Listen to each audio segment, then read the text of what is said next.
Shoppers on the Champs-Élysées in Paris last year. No face masks in sight in February 2020.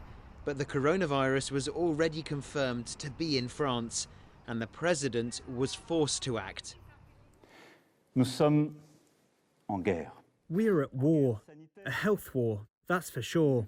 We're not fighting against an army, nor against another country, but the enemy is there, invisible, elusive, and it's spreading. This requires the whole country to work together. In March 2020, there had been 6,500 confirmed cases. 12 months on, and more than 4 million people have tested positive in France for COVID-19. The president said lockdown would be in place for 2 weeks, but it lasted 2 months, the country more or less shutting down. In many respects, the France of March 2021 looks very similar to March 2020. Cafes and bars remain closed, just as they were last spring.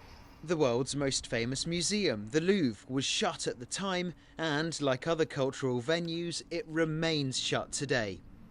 The Eiffel Tower reopened last summer after the first lockdown ended and the economy got going again.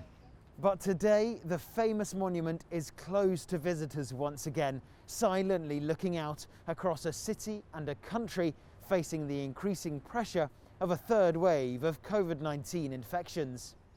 Over the last year, the French became accustomed to the new normal, such as having to show a government form every time you left your house.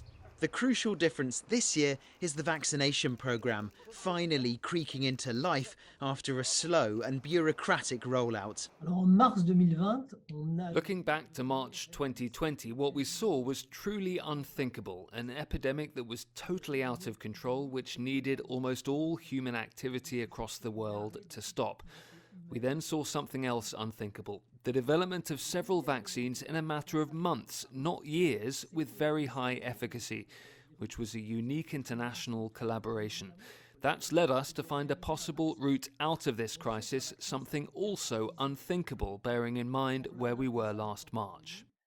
1 year later, and we are 1 year closer to a presidential election, and Emmanuel Macron's response to the pandemic is under scrutiny.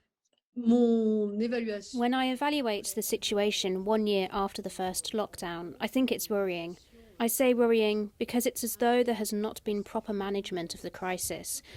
We don't definitively see a line of focus. We are a little bit lost in France. The messages are very contradictory. The vaccination programme offers some hope for the future, but intensive care units are near capacity. Special planes are evacuating patients from overstretched hospitals, and 1 year on from the first shutdown, the whole country is under a curfew.